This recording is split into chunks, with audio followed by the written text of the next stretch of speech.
முக்கிய செய்திகள். இந்தியாவின் ஜனாதிபதியாக சூப்பர் ஸ்டார் ரஜினிகாந்த் அவர்கள் பதவியேற்க இருக்கின்றாரா? இதோ மீண்டும் தெற்கிலிருந்து ஓர் ஜனாதிபதி. இப்போது இந்தியாவில் மட்டுமில்லாமல் இணையம் முழுவதிலும் பேசப்பட்டு வரும் இந்த தகவல் குறித்து இன்றைய தினம் ஒரு பார்வை. தமிழ் சினிமா தலை நிமிர்ந்து நிற்பதற்கு பலர் காரணம் என்றால் அதில் ஒருவராக முன்னிலையில் நிற்பவர் சூப்பர் ஸ்டார் ரஜினிகாந்தும் ஒருவராகும்.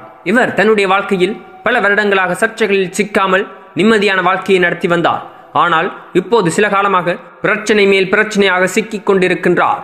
முதலாவதாக இவருடைய மகளின் விவாகரத்து பிரச்சனை ஆரம்பமானது. அதைத் தொடர்ந்து பதவியேற்பு பிரச்சனை ஆரம்பமானது. இன்னும் ஒரு மகள் ஆடிய நடனம் கூட பிரச்சனையில் சென்று முடிவடைந்தது. மருமகன் தனுஷ் அவர்களுடைய வாழ்க்கை அதுவும் பிரச்சனையாக அமைந்திருக்கின்றது. இப்படி பல பிரச்சனைகளை சந்தித்து வரும் சூப்பர் ஸ்டார் ரஜினிகாந்த் அவர்கள் இப்போது புதிதாக ஒரு வதந்தியில் சிக்குண்டு தவித்து வருகின்றார். இது வதந்தியா அல்லது உண்மையா என்ற கேள்விகளும் இப்பொழுது எழுந்து வருகின்றது.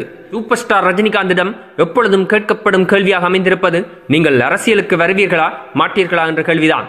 அதற்கும் சாமர்த்தியமாக கண்ணா, நான் எப்போ வருவேன் எப்படி வருவேன் யாருக்கும் தெரியாது, ஆனால் வர வேண்டிய டைமில் கரெக்டாக வருவேன் அப்படி என்று கூறி சமாளித்து வருவார். இப்பொழுது புதிதாக வந்திருக்கும் திரைப்படத்தில் கூட வந்துட்டேன்னு சொல்ல, திரும்பி வந்துட்டேன்னு சொல்ல, 25 வருஷத்துக்கு முன்னால் எப்படி போனானோ அதே மாதிரி திரும்பி வந்துட்டேன்னு சொல்ல போன்ற வார்த்தைகளை அரசியல் சாயம் பூசி பலர் பலவிதமாக பேசி வருவார்கள்.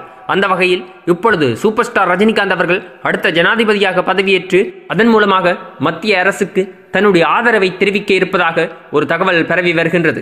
இந்த தகவலின் உண்மை தகமை இன்னும் தெரியப்படாத நிலைமையில் இது குறித்து மேலதிக தகவல்கள் தெரிந்து கொள்ள வேண்டுமென்றால் இந்த சேனலை சப்ஸ்கிரைப் செய்துவிட்டு காத்திருக்கவும். இதுபோன்ற தமிழ் சினிமா செய்திகள் மற்றும் சூடான சுவாரஸ்யமான அரசியல் செய்திகள் என்ற அனைத்தையும் ஒரு இடத்தில் பார்த்தும் கேட்டும் தெரிந்து மகள இந்த சேனலை சப்ஸ்கிரைப் செய்யவும். நன்றி, வணக்கம்.